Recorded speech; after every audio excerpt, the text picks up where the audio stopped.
Today's episode is going to be a Prepeat episode, just like the one we did on policing. This is a Prepeat of Adin Ballou's work, Christian Nonresistance in All Its Important Bearings. Specifically, it will be from Chapter 7, his final chapter in the book. We will be doing this episode. We're actually going to go through his whole book in the next season, our Great Works season. And I highly recommend Adin Ballou's work. It's fantastic. The most comprehensive and most jam-packed case for Christian nonviolence. But also what you find from Ballou is that, like a lot of other pacifists in the 19th century in particular, he was an abolitionist, but he was also what I would deem a Christian anarchist. He was wholeheartedly against government as it stands anyway. And in this chapter, Ballou is going to make his argument against a government. Now, if you're a Christian who believes in nonviolence, I think Ballou's argument is 100% irrefutable. I mean, he's going to show you very clearly that if you hold to nonresistance, you can't participate in our government. But even if you're not a Christian, depending on what your moral ethics are, I think Ballou points out how being a part of the state, as we have it, as our Constitution is written and all that, being a part of the state is going to make you complicit with what the state does, at least as far as is constitutionally permissible. And Ballou is going to get into why internal reform is problematic, because to create internal reform, you have to first agree to the legitimacy of what evil the state is currently doing that's constitutional. So hopefully you enjoy this as a foretaste of Ballou's whole work, and enjoy.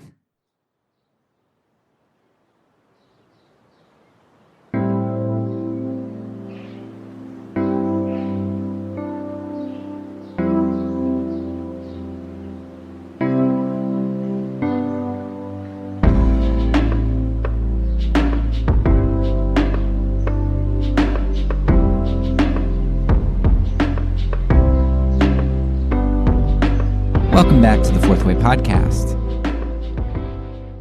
Today we are going to finish up our book by Adin Ballou called Christian Nonresistance in All Its Important Bearings. This will be the last chapter, Chapter 7 of his work. Chapter 7, Nonresistance in Relation to Government. Is nonresistance for or against human government? I propose to occupy the present chapter in treating on the relation of nonresistance to human government.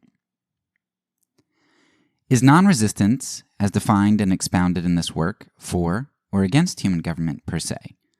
This depends on what sense is given to the adjective human when joined to the noun government.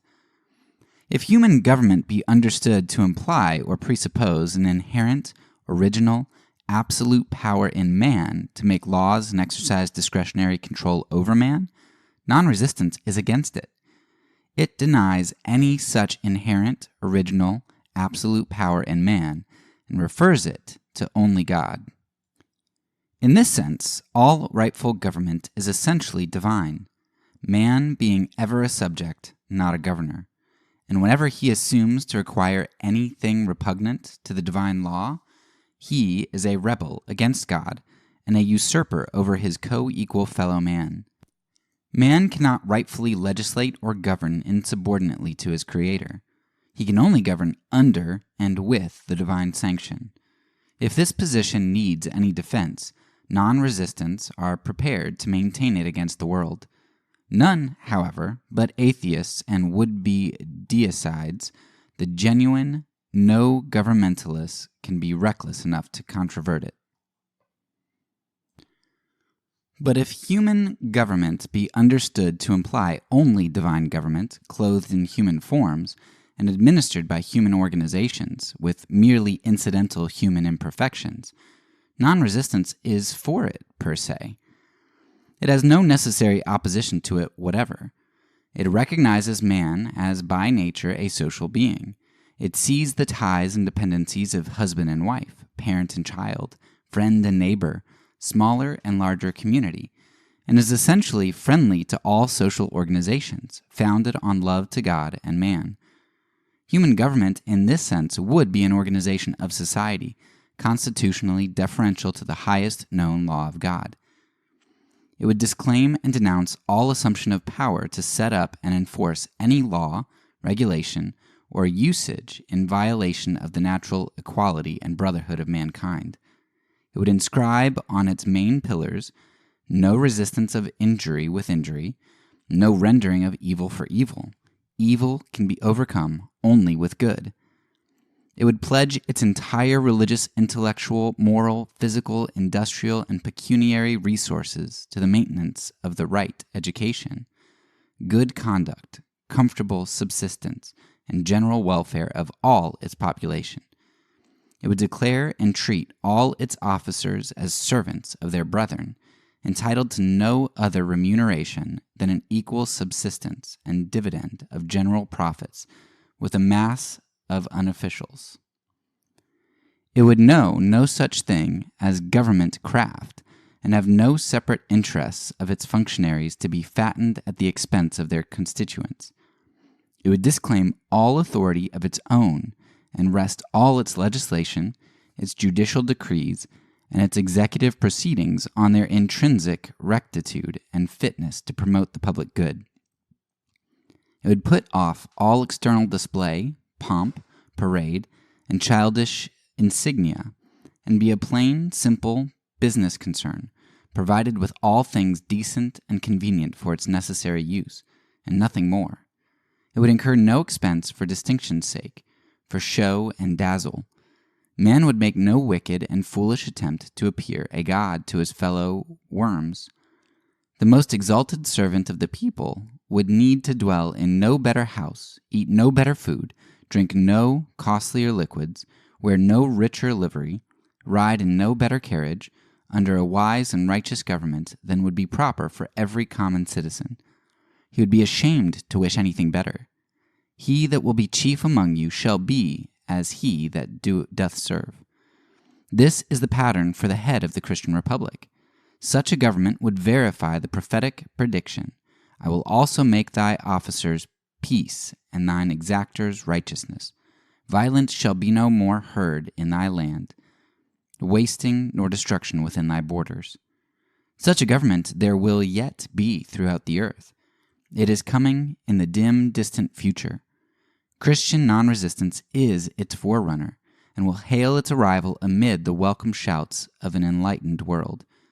Men will then look back on our present semi-barbarous governments, much as a philosopher now does on the picture of an Indian sachem, smeared with paint, ornamented with feathers and wampum, and resting on his war club or tomahawk, understanding then by human government only divine government, humanized in its forms, applications, and details. Non-resistance is decidedly for it, per se. Human government de facto. But is it for human government as it is de facto? This is now the practical question. No. Why not? Because it cannot be both for and against itself.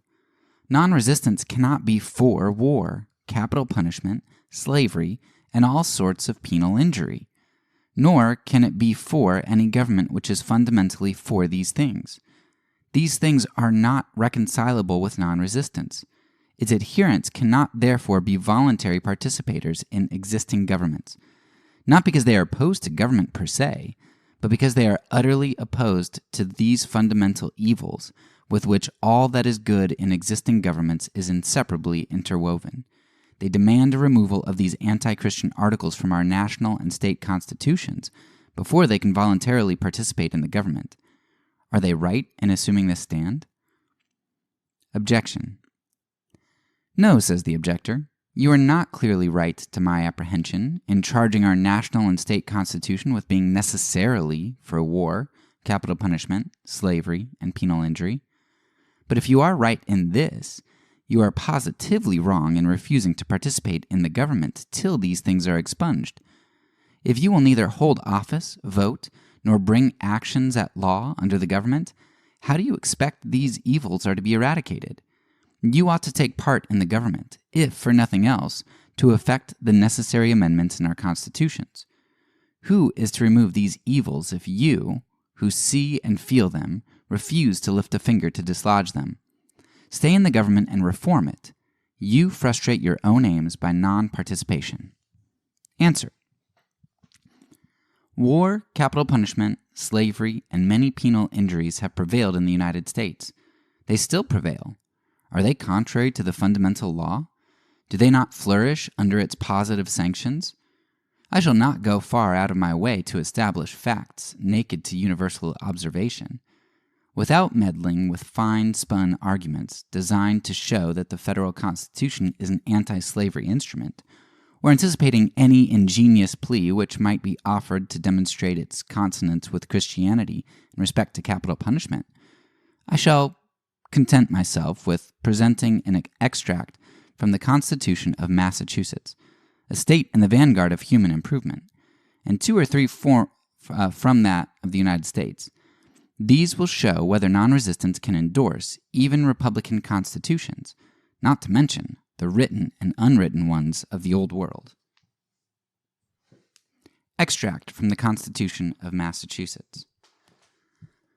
The Governor of the Commonwealth, for the time being, shall be the Commander-in-Chief of the Army and Navy, and of all the military forces of the state, by sea and land, and shall have full power, by himself or by any commander or other officer and officers, from time to time, to train, instruct, exercise, and govern the militia and navy, and for the special defense and safety of the Commonwealth, to assemble in martial array and put in warlike posture the inhabitants thereof, and to lead and conduct them, and with them to encounter, repel, resist, expel, and pursue by force of arms, as well as by sea and by land, within or without the limits of the Commonwealth, and also to kill, slay, and destroy, if necessary, and conquer by all fitting ways, enterprises, and means whatsoever, all and every such persons or persons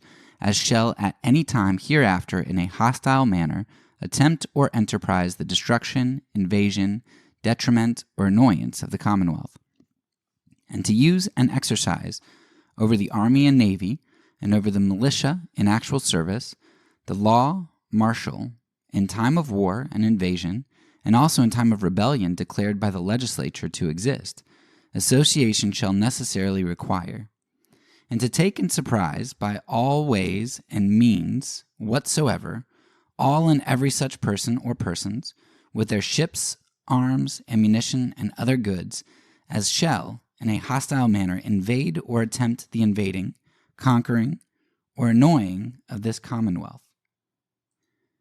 And that the governor be entrusted with all these and other powers, incident to the offices of captain, general, and commander-in-chief, and admiral, to be exercised agreeably to the rules and regulations of the Commonwealth, and the laws of the land, and not otherwise. Extract from the U.S. Constitution.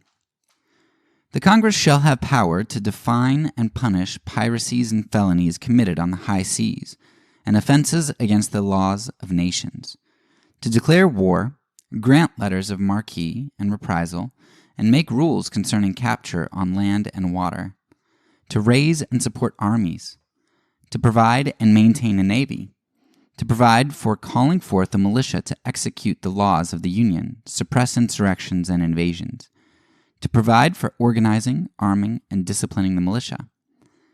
The President shall be Commander-in-Chief of the Army and Navy of the United States and of the militia of the several states, when called into actual service. His oath shall be, I do solemnly swear, or affirm, that I will faithfully execute the office of President of the United States, and will, to the best of my ability, preserve, protect, and defend the Constitution of the United States. This Constitution, and the laws of the United States, which shall be made in pursuance thereof, and all treaties made, or which shall be made, under the authority of the United States, shall be the supreme law of the land. These extracts ought to make it clear to every man's apprehension that our state and national constitutions authorize, provide for, and sanction war, preparations for war, and all the abominations incident to our consequent upon the murderous military system. The objector has no ground to stand on here. Why not participate in order to reform? But to come to the second part of the objection, if the non-resistants are right as to the fundamental military and penal character of the government, the objector declares they are positively wrong in refusing to participate in the government till these things are expunged. He wishes to know how or by whom we expect these evils to be eradicated if we will neither hold office, vote, nor bring actions at law. He bids us to stay in the government, to reform it, and tells us that we frustrate our own aims by non-participation. This will pass current with the mass of people for sound common sense, but I shall show it to be more specious than substantial. If our scruples related solely to minor details and incidental defects in the existing governments, the objector's reasoning would be conclusive, for we do not exact absolute perfection, either theoretical or practical, in constitutions of government as a condition of our participation in them. We can readily conceive of a radically Christian government with minor errors and defects in its details, and certainly with incidental abuses of administration arising out of human imperfection. In such governments, we could conscientiously participate, and should feel bound to do so for the purpose of purifying them entirely, if possible, from errors and abuses. But the governments now under notice are radically, fundamentally anti-Christian. The whole head is sick and the whole heart faint. Military and injurious penal power in their very lifeblood, the stamina of their existence. They are as repugnant to non-resistance as pride is to humility, wrath to meekness, vengeance to forgiveness, death to life, destruction to salvation. These constitutions have the double character of declarations and covenants. They declare what is to be considered truth and duty, and are a solemn mutual covenant of the people with each other, as to what may or shall be done in their name. They are written out with great clearness and precision, so that no one may misunderstand them.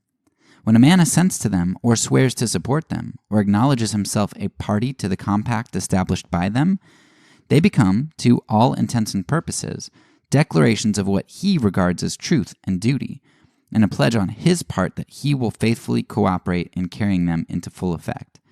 If they do not declare his sentiments, he makes himself a liar by endorsing, subscribing, or assenting to them. If he does not honestly mean to cooperate in giving them practical efficacy, he perjures himself by solemnly engaging to support the compact. Cannot lie and commit perjury. Am I advised to lie and commit perjury in order to reform an anti-Christian government? If I accept any office of distinction, I must swear or affirm to support the Constitution, not in parts, but entire. In fact, I cannot vote without either actually taking such oath or affirmation, or at least virtually acknowledging myself to be under the highest obligations of allegiance. Government in this country is vested in its voters. They are leagued together by their common declaration of sentiments and mutual covenant, the Constitution to conduct the government in a certain way, and to maintain its authority by military force. It seems to have been universally taken for granted that military force would be indispensable.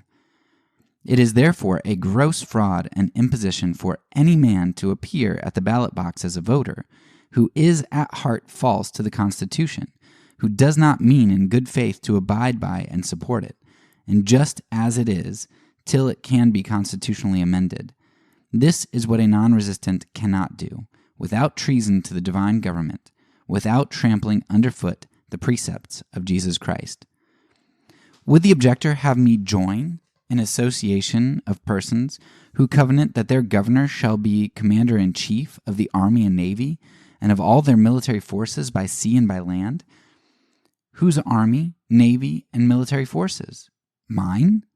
Am I a non-resistant in company with a combination who have armies, navies, and military forces?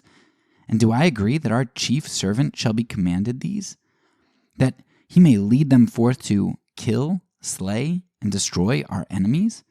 Am I to vote for such an officer and agree to have him put under oath to do such things?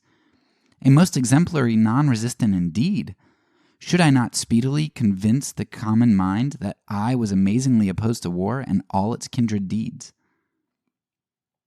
Delegated power to declare war. Will the objector insist that I shall proclaim to all the world my assent and agreement as a co-governing citizen of the United States that Congress shall have power to declare war? My representatives have power to do this wicked thing in my name at their discretion. Power to turn the whole nation into impious robbers, murderers, and desolators of the earth. Power to declare all this lawful, just, and right. Power to authorize and preparation of all these crimes and cruelties of war. Never. I will not agree or consent to any such thing. It is an abomination. I will hold office on no such conditions. I will not be a voter on such conditions. I will join no church or state who hold such a creed or prescribe such a covenant for the subscription of their members. Letters of marque and reprisal, piracy. Much less will the objector persuade me to authorize any Congress of mine ever to grant those piratical commissions called letters of marque and reprisal. Defensive war on the home soil to repel murderous invaders, though the most excusable of all war, is forbidden by Christianity. How much more these sevenfold abominations called letters of marque and reprisal? What are they? Nothing but commissions to unprincipled buccaneers to rob, plunder, and murder defenseless peoples on the high seas. Their victims may be individually the most peaceable and honest people in the world, but if they belong to a certain nation against which, for some foolish or wicked reason, Congress has declared war, their goods are made lawful plunder and themselves the prey of sharkish voracity. Is a common highwayman to be held in universal abhorrence and hung by the neck on a gibbet, and yet are Christian people to authorize their Congress to grant letters of piracy? And will a man, after agreeing that such things shall be perpetuated in his name, presume to go about preaching peace and non-resistance? Does the objector wish me to make myself supremely ridiculous as well as wicked? And yet, notwithstanding all this, I must be a member of the national organization, who are bound by the political creed and covenant. I must be a voter. I must vote for the President of the United States to be Commander-in-Chief of our Army and Navy. I must agree to have him put under oath, faithfully to execute this office. I must myself be ready to accept of this, that, and other offices, prefaced by an obligation to support the entire Constitution, war, slavery, and all that, as the supreme law of the land. And if idolatry were a fundamental prescription of the compact, I must support that too. All this for the sake of wielding the necessary influence to reform the government. Unless I lie, perjure myself, and sacrifice every particle of my non-resistant principle for the time being, in order to participate in the government as it is, I can never hope to see a Christian government established. I happen to see a more excellent way. Fidelity to principle. Legal and political actions. Many people seem to take for granted that legal and political action affords to good men indispensable instrumentalities for the promotion of moral reform, or at least for the maintenance of wholesome order in society. Hence we hear much said of the duty of enforcing certain penal laws, of voting for just rulers, and of rendering government a terror to evildoers. Now I make no objection to any kind of legal or political action which is truly Christian action, nor do I deny that some local and temporary good has been done by prosecutions at law, voting in our popular elections, and exercising the functions of magistracy under the prevailing system of human government. But I contend that theirs is very little legal and political action under this system, which is strictly Christian action. And I deny that professedly good men do half as much to promote as they do to subvert moral reform and wholesome order in society by legal and political action. The common notions respecting these matters are extremely superficial, delusive, and mischievous. Look at facts. Number 1. Is it not a fact that men strenuous for legal coercion, who devote themselves to the prosecution of lawbreakers as an important duty, generally become incapable of benevolent, patient, succesory moral action? Do they not become mere compulsionists? Do they not become disagreeable to humble minds and objects of defiance to the lawless? Is not this generally the case? I'm sure it is. Reliance on injurious penal force costs more than it comes to, as an instrumentality for the promotion of moral reform. It works only a little less mischievously in morale than in religion. Number 2.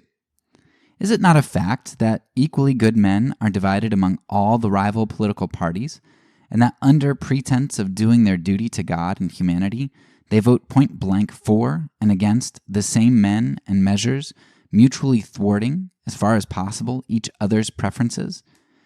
Every man knows this. Does God make it their duty to practice this sheer contradiction and hostility of effort at the ballot box?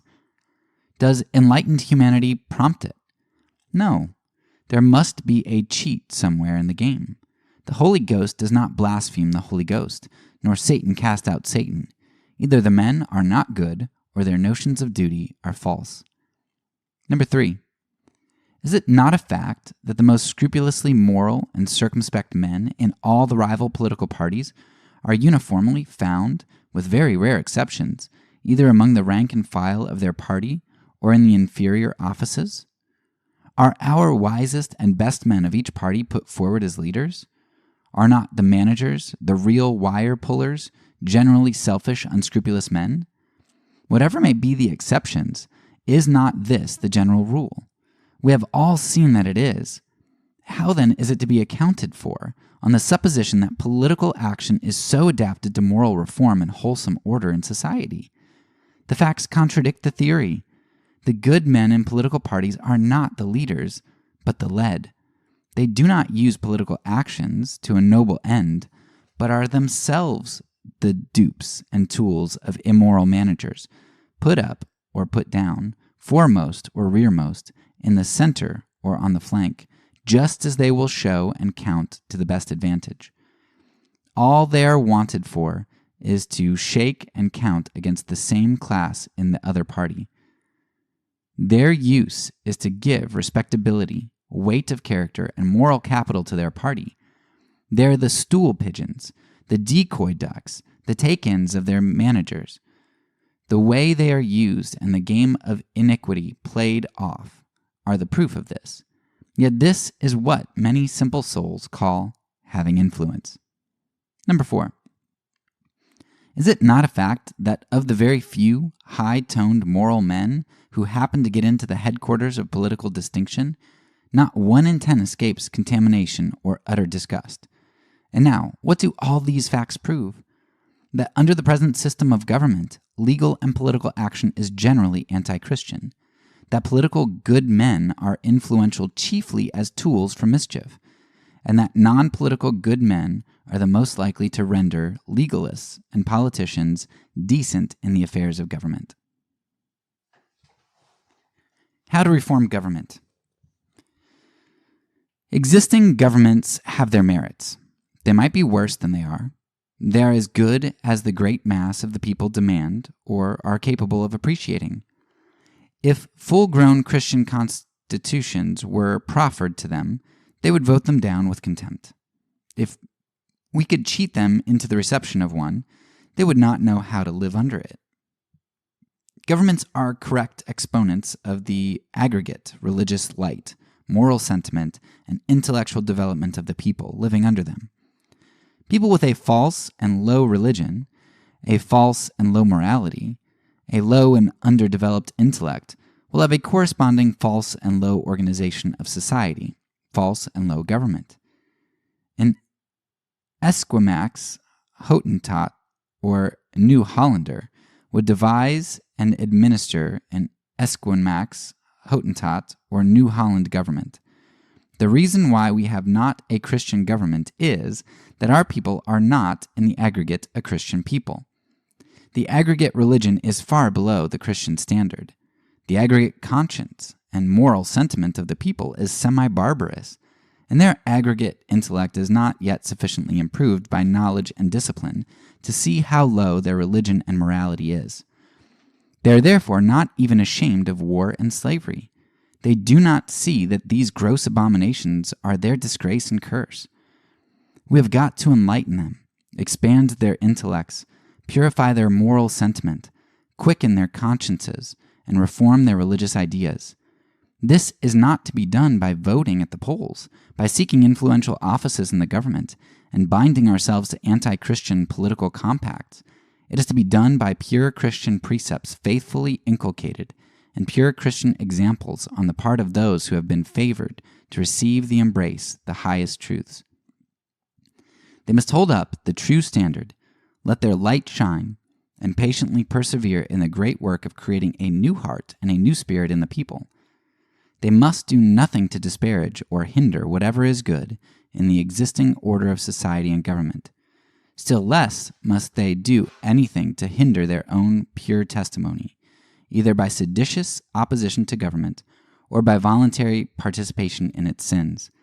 They must not falsify their principles by going with the governments to do evil, nor in going against the wrongs by anti-Christian means, nor by condemning anything in which it is right and good per se. This is the straight and narrow way of Christ. When a considerable portion of the people have been enlightened and won over to Christian non-resistance, the tide of public sentiment will begin to set with such force against war and the whole injury-inflicting system that the less enlightened and less conscientious portion will insensibly yield to the current, and the relics of barbarism, one after another, be cast to the moles and bats. Thus, ultimately, government will be Christianized, and the most scrupulous discipline of the non-resistant Savior feel at liberty to perform any service in it which the public good may require. What a work is to be performed! It has commenced, and will progress much faster than either faint-hearted friends or unbelieving scoffers anticipate, though doubtless its consummation is at a great distance. In this view of the case, how supremely silly would it appear for a handful of non-resistants to run a tilt of politics and harness themselves to the car of Juggernaut in the hope of influencing the besotted multitude to renounce their idolatry. It would be treason to their cause and ridiculous infatuation for them to play such antics. Their mission is to have no fellowship with the unfruitful works of darkness, but rather reprove them, to teach not number the people, to show forth a model of what ought to be, not conform to what is, to testify against the spiritual wickedness in high places, and to cause the unpopular abominations of the land to be properly appreciated and utterly loathed, to scatter light and call the people to repentance, to reform our 30,000 religious teachers, so that instead of patronizing, inculcating, apologizing for, consenting to, and pronouncing benedictions on military power and display, they may view and speak of it with the same abhorrence they now do idol worship. To convert our hundreds of thousands of church members to this primitive Christianity, which nerved up the ancient disciples to say, in the face of threatened death, "I am a Christian and cannot fight." When we have done all this, we will begin to think about voting and accepting office in the government. We believe we shall then no longer be obliged to subscribe constitutions which make our governors and presidents commanders-in-chief of the army, or which invest Congress with discretionary powers to declare war, grant letters of marque and reprisal, those flagrant crimes against God and humanity. If we should, why then, we would still play our axe to the root of the tree, and non-participate till a better day had dawned on the world. Such is the method by which true Christianity teaches its disciples to reform government. True, it is not according to the wisdom of this world, which is foolishness with God, but it is according to the wisdom that cometh down from above, which is first pure, then peaceable, gentle, easy to be entreated, full of mercy, and good fruits, without partiality and without hypocrisy. James 3:17. Injurious force not essential to government. I shall now be told by the opposer that I am a utopian, a dreamer, a chimerist, to imagine any such thing as a government without a war power in the last resort, without the power of deadly compulsion to suppress individual crime and mobocratic violence. That such a government would be a body without a soul, a house without a foundation, a powerless non-resistant abstraction, a something which can never have existence on earth, at least not so long as human imperfection remains. I know that this is a common objection respecting government, but it is false, the spawn of ignorance, a sheer delusion. A little reflection will show how utterly groundless it is. It derives all its plausibility from the exhibitions of past and remaining barbarism. Because men have been barbarous, and their laws and penalties barbarous, it is taken for granted that they cannot be otherwise. Just as the African in the center of the torrid zone assumed that there could be no such thing as ice because he had never seen any, and just as all your ignorant people assume that nothing can exist unlike what has come under their own observation. Suppose one should confidently assert that there could be no such thing as a man, actually living and transacting business among mankind, without a military chapeau on his head, a sword dangling by his side, or a musket over his shoulder, or at least pistols or bowie knife about his person. That no man could live in the world without either actually fighting or threatening to fight, or at least being armed for a fight. Who would not see the absurdity of this assertion? The man and the man's means of preserving his life do not necessarily belong together. The Christian non-resistant is as much of a man as your sword and dagger character, and much less a brute. And the former stands a much better chance of a long life, civil treatment, and substantial happiness in the world than the latter. Suppose someone should assert that there could be no such thing as a family or good family government without guns and dogs to defend them against marauders, and plenty of switch sticks to wear up over the children's backs. Would it show anything more than the ignorance and low moral development of the asserter? Suppose another should affirm that there can be no such thing as a Church of Christ without the Inquisition and the auto de fe. Men of intelligence, reflection, and Christianized moral feeling know the contrary. Under what circumstances the country might have a non-resistant government? Let us have 2/3 of the people of the United States, including that portion who are, or would be thought Christians, philanthropists, people of intelligence, and orderly citizens, once firmly committed to non-resistance, as explained and illustrated in this work, with even a large share of imperfection still lingering about them, and the government might triumphantly dispense with its army, navy, militia, capital punishment, and all manner of infurious inflictions. Under the light necessary to effect so general a change of public sentiment, a considerable portion of the people would have reconstructed neighborhood society by voluntary association in such a manner as nearly to do away intemperance, idleness, debauchery, miseducation, poverty and brutality, and to ensure the requisite inducements, means, and opportunities for great self-improvement and social usefulness. The consequence would be that very few poor creatures would remain without a strong moral guardianship of wise and true friends to look after their welfare. Wholesome cure would be applied with vast success to the ignorant and vicious, and at the same time powerful preventatives beyond estimation applied to the newborn generation. Under such circumstances, suppose a truly Christian government to administer the general affairs of the several states and of the nation. How little would they have to do? How well might they perform that little? And how trifling would be the burdens of it either to officers or to people? It would hardly require $30 million to carry such a government through a single year. they would not expand 80%. Of all their receipts on ships of war, forts, arsenals, troops, etc., etc., if they expanded half this sum on the reformation of a few remaining vicious and right education of youth, and the encouragement of virtue among the whole people, their work would be cut short in righteousness. If here and there a disorderly individual broke over the bounds of decency, the whole force of renovated public sentiment would surround and press in upon him like the waters of the ocean, and slight, uninjurious force would prevent personal outrage in the most extreme cases. And every day, the causes of such extreme cases would be undergoing the process of annihilation.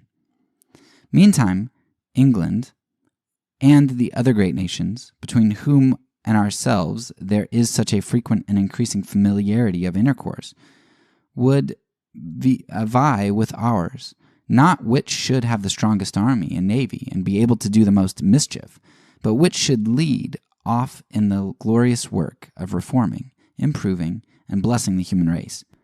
Patriotism would then no longer strut in regimentals, recount its ruffian exploits, and provoke quarrels with fellow men for the crime of having been born over sea, or on the other side of a mountain or river. It would glory in superior justice, forbearance, meekness, forgiveness, charity. O glorious heirs, I see thee coming to smile on my country and the world. Thou art advancing in silent majesty on the remote verge of this blue horizon. Clouds of dust intervene between thee and the uncouth present. They conceal these from the gaze of the boisterous and bustling multitude. The prophets even can but dimly discern thy beautiful outline, but thou art drawing nearer. Angels are thy heralds. The morning stars are singing together in the train, and the sons of God shout for joy. In due time the heavens shall kiss the earth in thy presence, and the earth shall be restored to the bliss of heaven. View of present order of things and remedies. But we must turn back from this vision and listen again to the scoffs of skepticism, the growls of frowning bigotry, and the jargon of Babylon the Great. We must hear those who make the sword, the gibbet, and the dungeon their gods, denounce the doctrines of mercy, and extol the efficacy of cruelty. The world is full of criminals, say they, horrid criminals, ravening like wolves for the prey. And it is presumption to think of trusting to love, mercy, forbearance, and unjurious restraints. The wicked must be slain. The unprincipled must be threatened with destruction.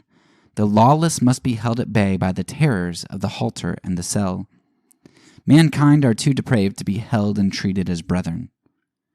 This is the language of our professedly wise and upright men, in what are falsely supposed to be the first ranks of society.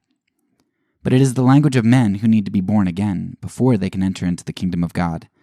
Pharisees and Sadducees, haughty religionists and moralists, who know not their own hearts, nor what manner of spirit they are of.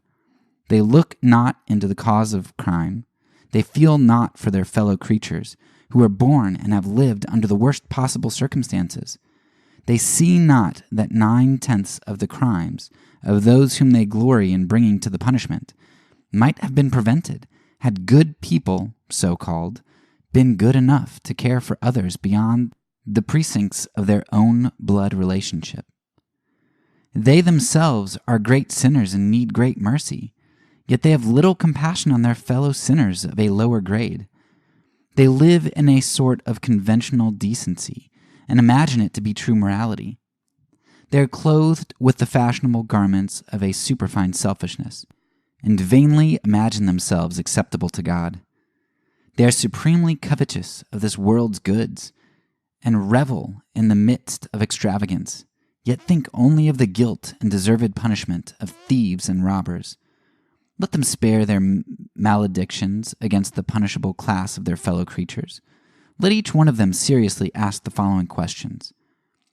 How much better am I by nature than these murderers, robbers, thieves, and wretched culprits, whom I so much detest? Had I been born of their parents, been brought up as they were brought up, been neglected by the better classes as they were neglected, been tempted as they have been tempted, and been treated as they have been treated, should I have been at this moment what I am? Should I not have been one amongst them, hated and hunted down as a hopeless reprobate? How much attention have I given in my whole life to the consideration of the causes which make one person to differ from another? How much time have I spent in earnest endeavors to prevent my fellow creatures from falling into these crimes, in educating them while children, providing them a good home of industry and comfort in youth, and inducing them in mature age to lead orderly lives? How much thought, how much affection, how much time, how much of my money have I devoted to such purposes?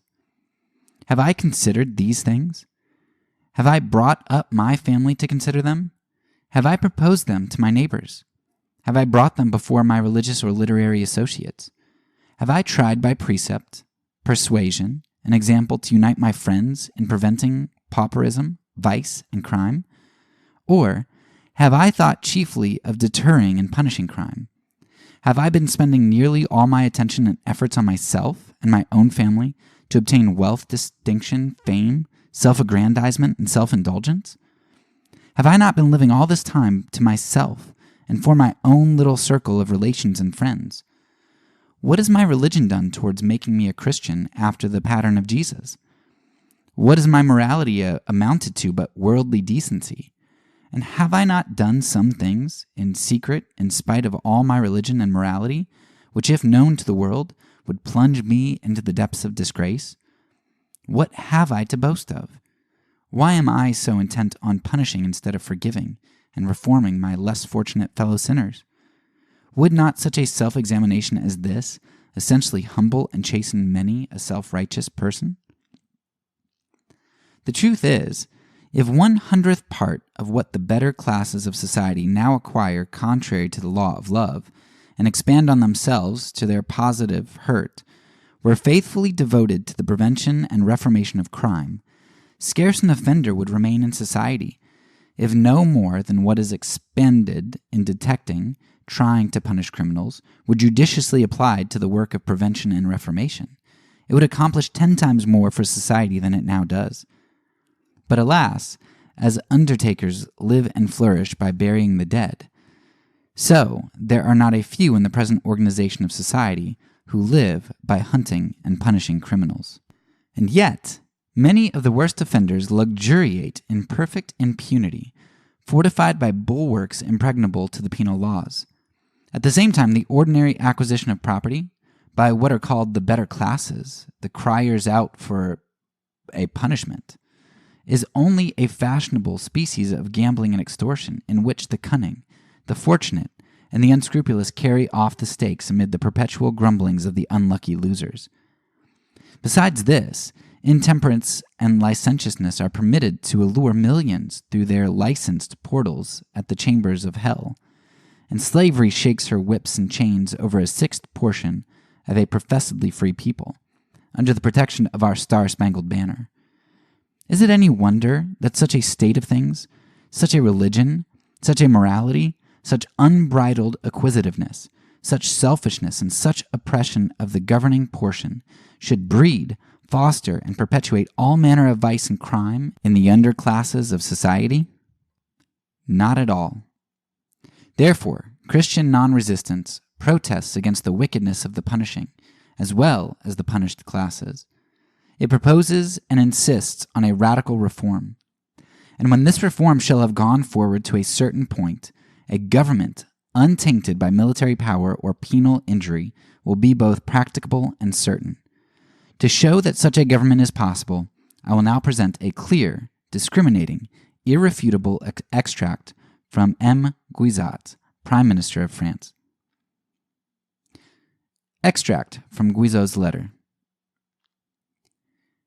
Is it not forming a gross and degrading idea of government to suppose that it resides chiefly in the force which it exercises to make itself obeyed in its coercive elements? Let us quit religion for a moment and turn to civil government. Trace with me, I beseech you, the simple march of circumstances. Society exists. Something is to be done no matter what, in its name and for its interest.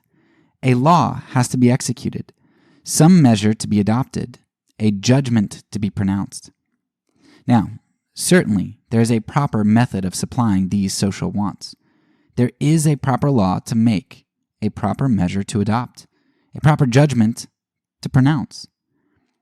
Whatever may be the matter in hand, whatever may be the interest in question, there is, upon every occasion, a truth which must be discovered and which ought to decide the matter and govern the conduct to be adopted. The first business of government is to seek this truth. It is to discover what is just, reasonable, and suitable to society. When this is found, it is proclaimed. The next business is to introduce it to the public mind, to get it approved by the men upon whom it is to act, to persuade them that it is reasonable. In all this, is there anything coercive? Not at all. Suppose now that the truth which ought to decide upon the affair, no matter what, suppose I say that the truth being found and proclaimed, all understandings should be at once convinced, all wills at once determined, and all should acknowledge that the government was right and obey it spontaneously. There's nothing yet of compulsion, no occasion for the employment of force. Does it follow, then, that a government does not exist? Is there nothing of government in all this? To be sure there is, and it has accomplished its task. Compulsion appears not till the resistance of individuals calls for it, till the idea, the decision which authority has adopted, fails to obtain the approbation or the voluntary submission of all. Then government employs force to make itself obeyed. This is a necessary consequence of human imperfection, an imperfection which resides as well in power as in society. There is no way of entirely avoiding this. Civil governments will always be obliged to have recourse, in a certain degree, to compulsion. Still, it is evident they are not made up of compulsion, because whenever they can, they are glad to do it without it, to the great blessing of all.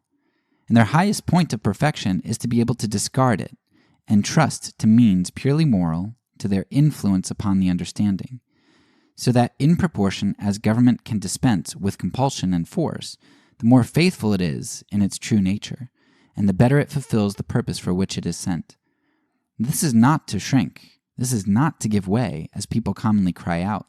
It is merely acting in a different manner, in a manner more general and powerful. Those governments which employ the most compulsion perform much less than those which scarcely ever have recourse to it.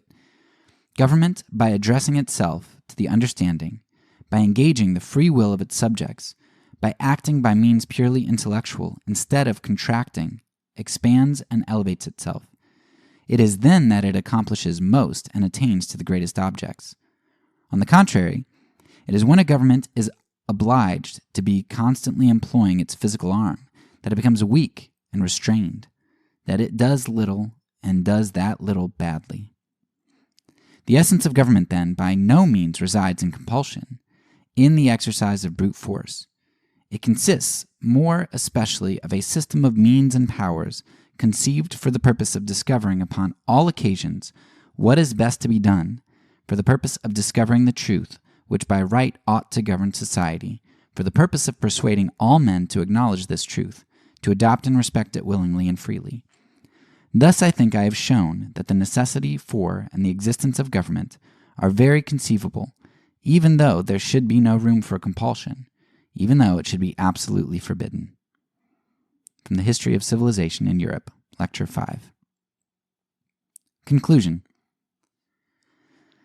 Is this satisfactory? Is this conclusive? It ought to be so. It is not the language of a non-resistant enthusiast, a utopian dreamer, but of Monsieur Guizot, an intelligent and accomplished prime minister of Louis Philippe.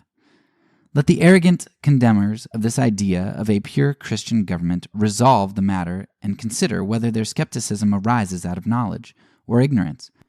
To a sound mind, the case admits of little doubt. The great prerequisites to this establishment of such a government has already been pointed out.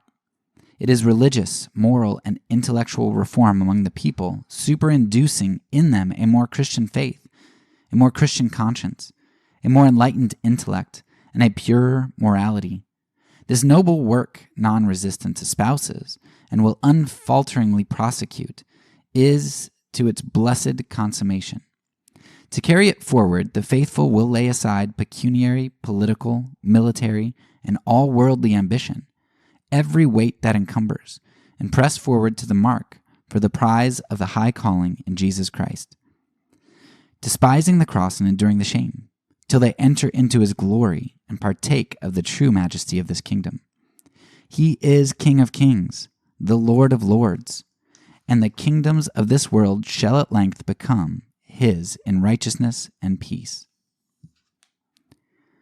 I've thought it gentle and ungentle hour, of many an act and giant shape of power, of bruised rights and flourishing bad men, and virtue wasting heavenwards from a den, brute force and fury and the devilish drouth, of the fool cannon's ever gaping mouth, and the bride widowing sword and the harsh bray, the sneering trumpet sends across the fray, and all which blights the people thinning star, the selfishness invokes the horsed war.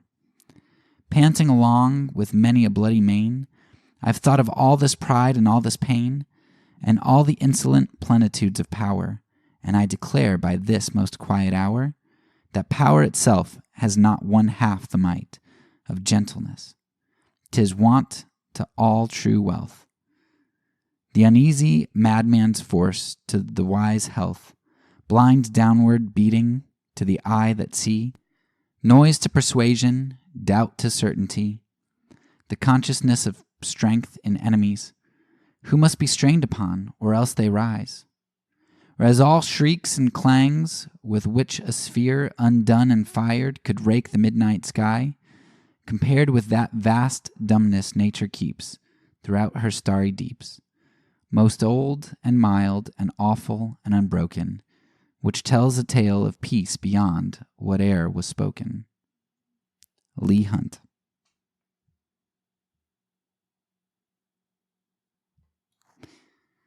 All right, so a number of things that I want to pull out here from the final chapter of Ballou's work.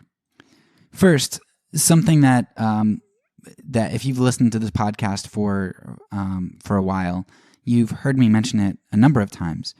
But Ballou, I think, points out really well at both the beginning and the end. At the first part, Ballou points out that he's basically saying that a big part of this nonviolence aspect is not just not killing people, not just this negative justice, right? Avoiding negative justice, but it's really the doing of positive justice. So in the beginning, he points out a lot of how greed and self-interest are problems in government and really cause a lot of the violence. And then at the end, he gets into it quite a bit deeper, and he's like, look, I mean, people in society, do you ever consider why 90% of the quote bad people are bad? Like, why do they make the decisions they make? And what have you really done? Like, have you really done your positive justice Christian duty? Have you really reached out to them? In the beginning of his work of this chapter, he's talking about government officials, not driving better not cars, but buggies, not drinking expensive liquids and having these feasts and things.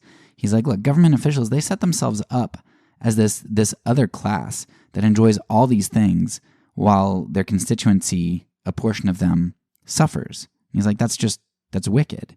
That's not Christian. And then at the end, he's like, okay, so there are people who do bad things, but why do many of them do the bad things that they do? It's probably because they were raised a particular way by bad, negligent parents. They came into want because of poverty or because people are taking advantage of them.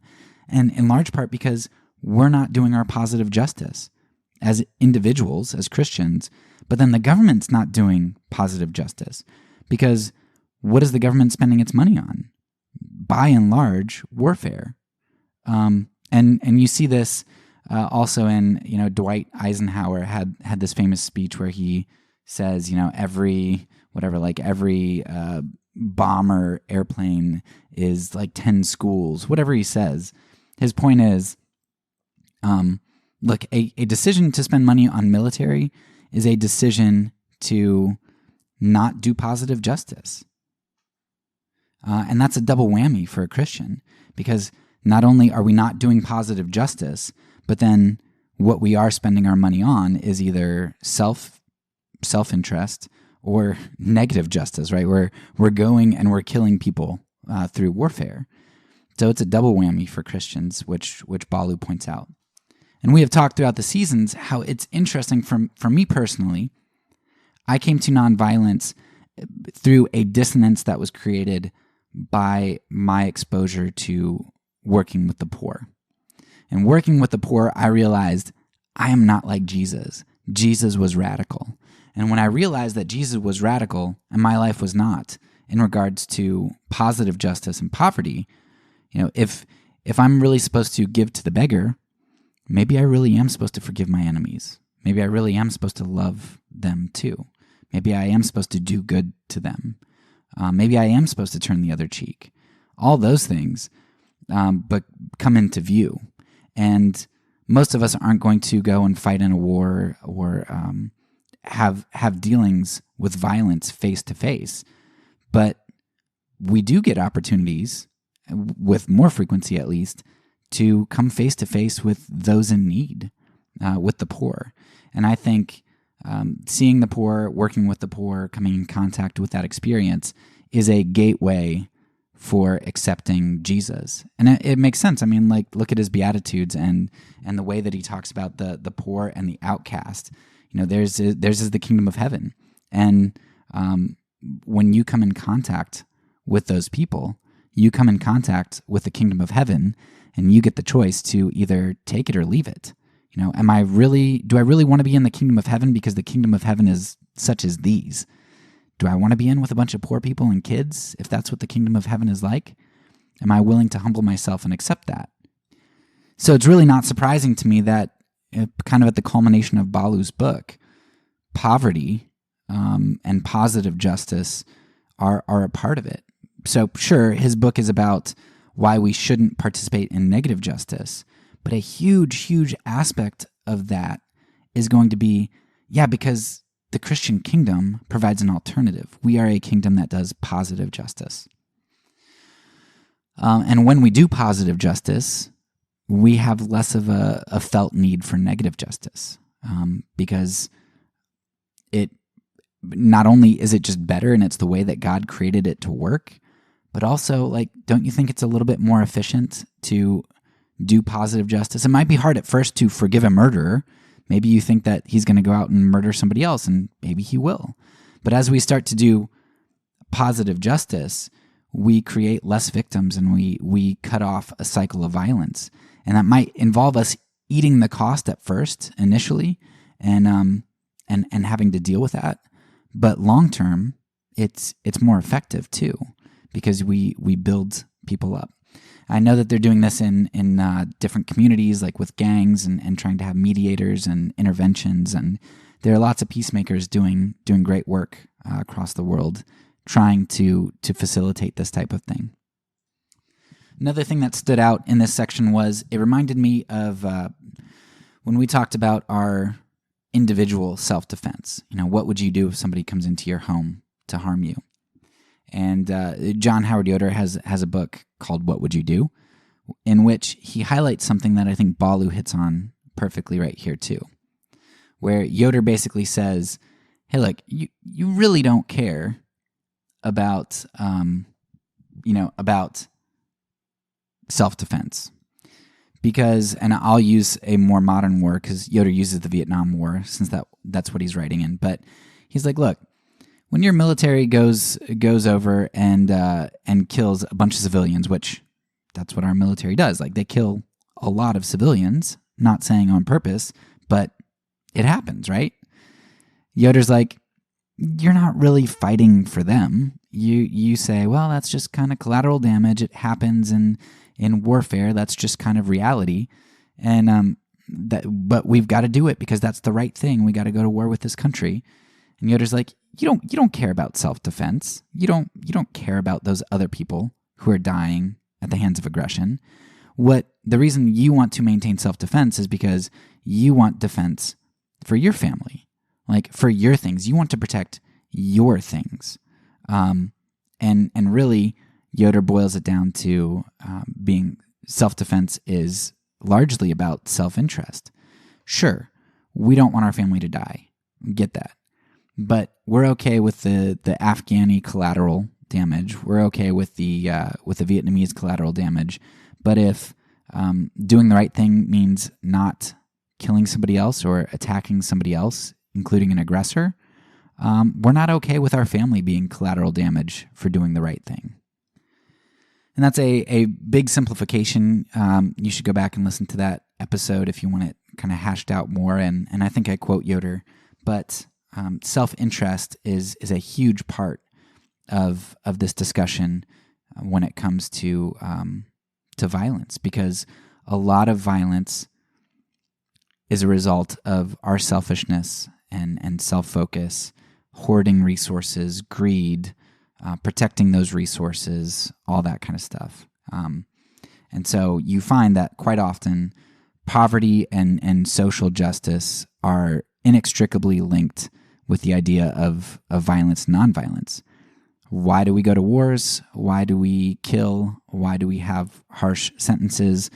A lot of times when you really dig into it, it's self-protection, protection of the ruling class or the tyranny of the majority, if you're in a democracy. The second thing I would highlight here from Ballou's last section is I think he hits the nail on the head because for government, a lot of people have a really big issue with this idea of not voting. Like, well, what do you expect? Like, he's a commander-in-chief, not a pastor-in-chief. We can't expect our government to be perfect. And Ballou really hammers home that,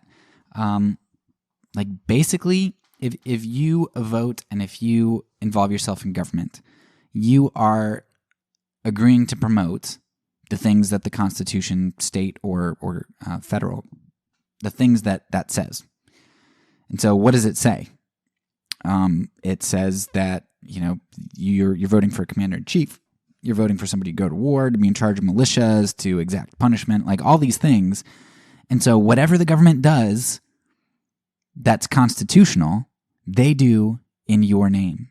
Now, sure, if somebody gets in government and does something illegal or unconstitutional, you didn't elect them to do that, so that's not done in your name. There are imperfect people and they do bad things.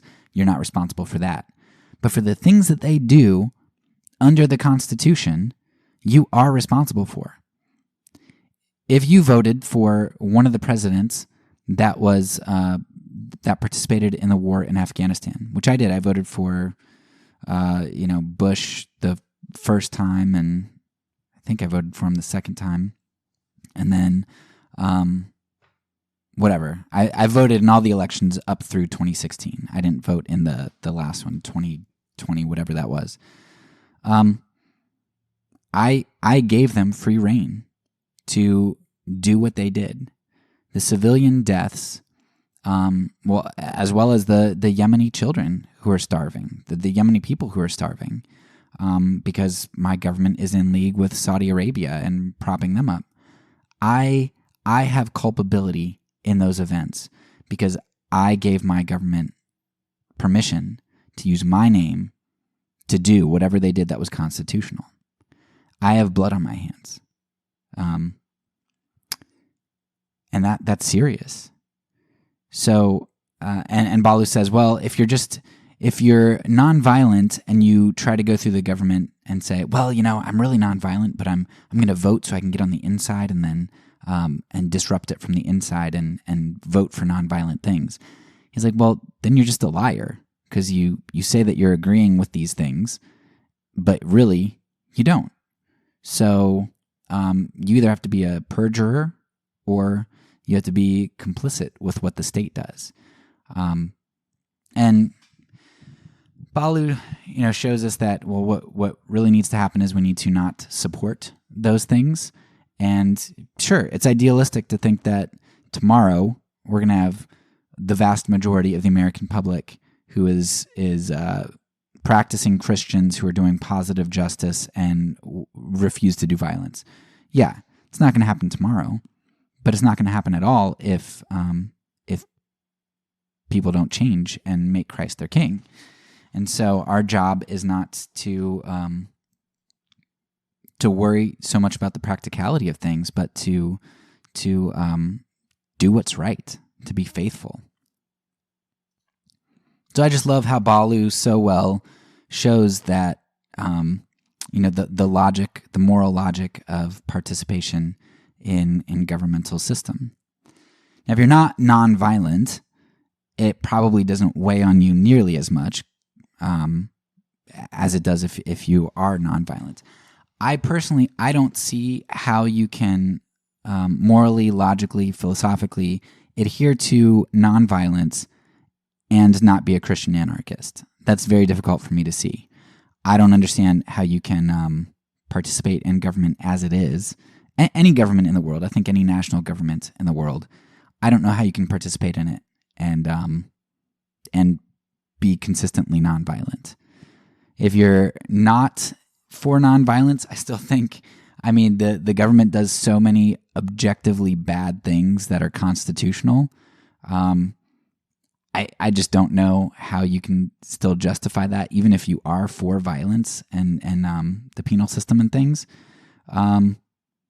But I guess I could see that a little bit more.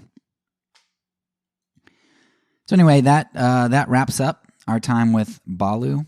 Love this work. It's one that I'm going to read probably at least once a year. This is like my second or third time reading through it, and I'm more amazed at it this time on my third reading than I was on my first or second. It's just such a good work, and it's relatively short, but it's got so much jam-packed into it, and it's great. So I hope you guys enjoyed it. That's all for now. So peace, and because I'm a pacifist, when I say it, I mean it.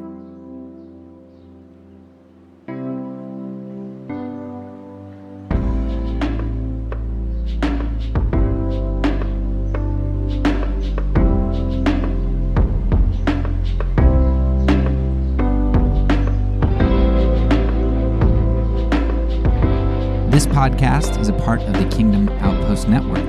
Please check out the links below to find other great podcasts and content related to nonviolence and kingdom living.